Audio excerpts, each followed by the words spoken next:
والصلاة والسلام على سيد المرسلين أما بعد فأعوذ بالله من الشيطان الرجيم بسم الله الرحمن الرحيم والصلاة والسلام عليك يا رسول الله وعلى آلك وصحبك يا حبيب الله الصلاة والسلام عليك يا نبي الله وعلى آلك وأصحابك يا نور الله আজকে আমরা খুলাসাতুন নাহর দ্বিতীয় নম্বর সবক পড়ব ইনশাআল্লাহ আজ্জা ওয়া জাল।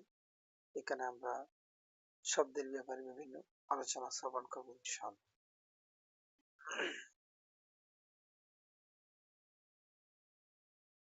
कलिमा और उसकी मुख्तलिफ तकसीमात অর্থাৎ শব্দ এবং শব্দের বিভিন্ন প্রকারসমূহ।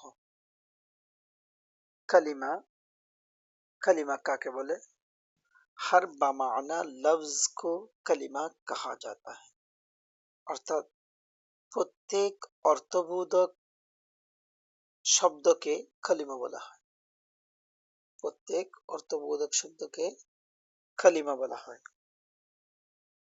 যেমন জেসে, জেসে মানে যেমন, যেমন রাজুলুন তিফলুন ওয়াগাইরা।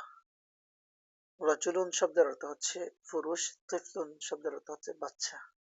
অর্থাৎ রাজুলুন বললে একজন পুরুষ মানা বোঝাচ্ছে একটা, তিফলুন বললে বাচ্চা একটা অর্থ বোঝাচ্ছে, যেটার অর্থ আছে।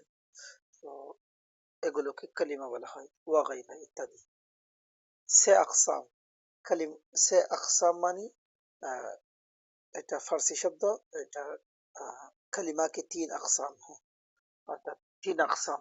तो कलिमा 3 प्रकार, इसिम फ़िल हरफ को से अकसाम कहते हैं। অর্থাৎ কালিমার যে 3 আকসাম ইসিম ফিল হরফ আছে এগুলোকে সে আকসাম বলে। তাহলে আমাকে যদি প্রশ্ন করা হয় সে আকসাম কাকে বলে, তাহলে উত্তর হবে কালিমার 3 আকসাম ইসিম ফিল হরফকে সে আকসাম বলে। শশ আকসাম, कलिमा की 6 अकसाम। सुलासी मुजर्रद, सुलासी मजीद फी, रुबाई मुजर्रद, रुबाई मजीद फी, खुमासी मुजर्रद, खुमासी मजीद फी को शश अकसाम कहा जाता है। অর্থাৎ কালিমার যে 6 প্রকার, সুলাসি 2 প্রকার, রুবাই 2 প্রকার এবং খুমাসি 2 প্রকার, মোট 6 প্রকার। মুজাররাদ মজিদ ফি হিসেবে 6 প্রকারকে শশ আকসাম বলা হয়। हफ्त अकसाम, कलिमा की 7 अकसाम। सहीह, महमूज, मुदाअफ, मिसाल, अजवफ, नाकिस, लफीफ को हफ्त अकसाम से मौसूम किया जाता है। अर्थात कलिमार 7 अकसाम, 1 नंबर सही, 2 नंबर महमूज, 3 नंबर मुजाअफ, 4 नंबर मिसाल, 5 नंबर अजवफ, 6 नंबर नाकिस, 7 नंबर लफीफ। এগুলোকে हफ्त अकसाम দ্বারা নাম রাখা হয়েছে, মৌসুম কিয়া যাতা है। তারপর আমরা ওই সে আকসাম, যেগুলো 3 আকসাম ইসিম ফাইল হরফ, সেগুলোর तारीफ पढ़ब। से अकसाम का बयान, इससे मुराद कलिमा की वो 3 किस्में हैं जो अपने माना पर मुस्तकिलन दलालत करने या ना करने के एतबार से बनती है। অর্থাৎ নির্দিষ্টভাবে দালালত অর্থাৎ অর্থ বোঝাবে অথবা বোঝাবে না সেই ভিত্তিতে সেইটা প্রকার করা হয় ইসিম ফাইল এবং হরফ।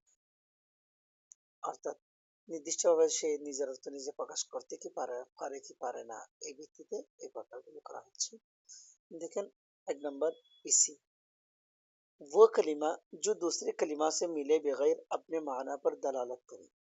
ওই কালিমা, ওই শব্দ जो दूसरे कलिमा से मिले बगैर, যেটা অন্য শব্দের সাথে মিলা ব্যতীত সংযুক্ত হওয়া ছাড়া अपने माना पर दलालत करे, নিজের মানার উপর दलालत করতে পারে, অর্থাৎ নিজের অর্থ নিজে বুঝাতে পারে। আর उसका माना किसी जमाने, অর্থাৎ তার মানাটা কোনো একটি জামানা, মাজি, হাল ইয়া মুস্তাকবিল। অর্থাৎ জামানা 3টি, একটা মাজি, অতীত, হাল বর্তমান, মুস্তাকবিল ভবিষ্যৎ। অর্থাৎ অতীত, বর্তমান, ভবিষ্যৎ কোনো একটি জামানার সাথে মিলা হুয়া না হো, সে মিলা হুয়া না হো অর্থাৎ মিলিত হবে না। অর্থাৎ ওই কালিমা ওই শব্দ যেটা আহ, অন্য শব্দের সাথে মিলা ব্যতীত নিজের অর্থ নিজে প্রকাশ করতে পারে এবং যেটার মধ্যে তিন জামানার মধ্যে থেকে কোনো একটি জামানাও পাওয়া যাবে না, সেটাকে ইসিম বলে। তাহলে দুইটা কথা বলেছে, একটা নিজের অর্থ নিজে প্রকাশ করবে, আর একটা হচ্ছে তিন কালের কোনো একটি খাল পাওয়া যাবে, তাহলে এটাকে কি বলা হয়? ইসিম বলে। যেমন জাইদুন, দারিবুন, মনসুরুন ওয়াগাইরা। জাইদুন যেমন একজন ব্যক্তির নাম, দারিবুন মারনেওয়ালা, তা প্রহারকারী, মনসুরুন অর্থাৎ সাহায্যকৃত, এভাবে।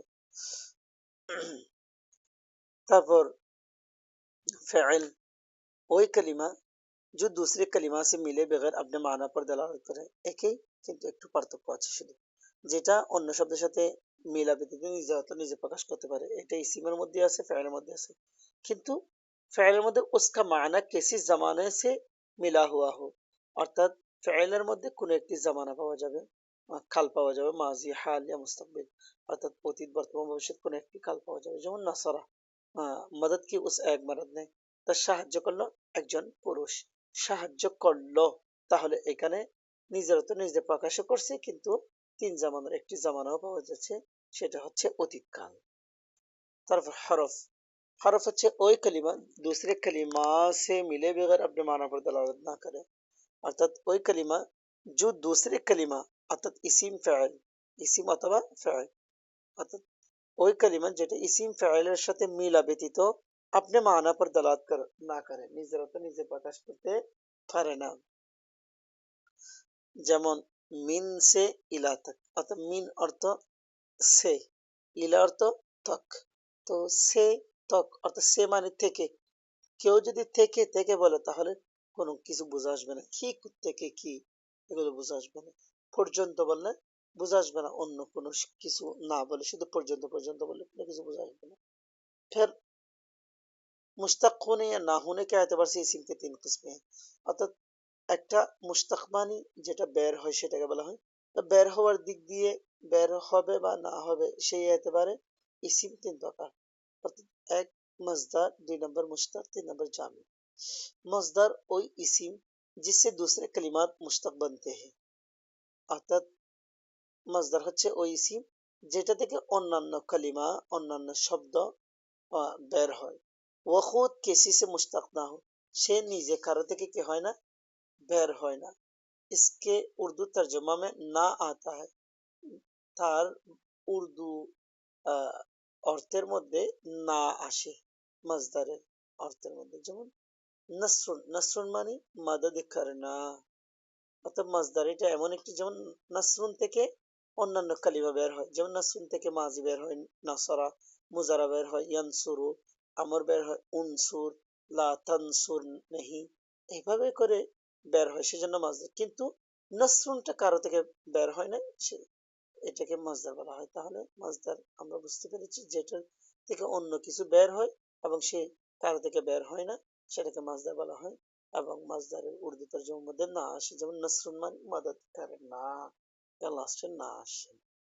দুই নম্বর মুশতাক, वो इसिम जो मस्दर से बनाया जाए, जैसे नासिर, এটা মসদার থেকে বানানো হয়েছে, नसरुन থেকে नासिर बना, ये यंसुरु से बनाया गया है, यंसुरु से नसरुन से, यंसुरुকে বানানো হয়েছে নসরুন থেকে।